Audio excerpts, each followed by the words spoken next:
Hello everyone, let's get to the problem. As per the question, we need to find the number of ways in which 3 ladies and 3 men can be selected or invited such that there are 3 friends each of X and Y in this party. To solve this, first we need to find all possible combination. Here L stands for ladies and G stands for men. The all combinations are given here. There are a total of 4 cases possible. Let's see the first case in which X invites 3 ladies and Y invites 3 men. Thus, the number of combinations to invite 3 ladies out of 4 is 4C3, and similarly, Y inviting 3 men out of 4 would be 4C3. We proceed to second case. In the second case, there are 2 ladies out of 4, that is 4C2 into 1 men out of 3, 3C1.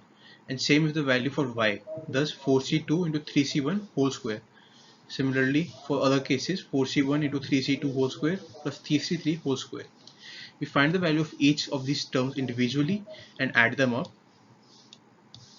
and thus giving us a total number of values, 485.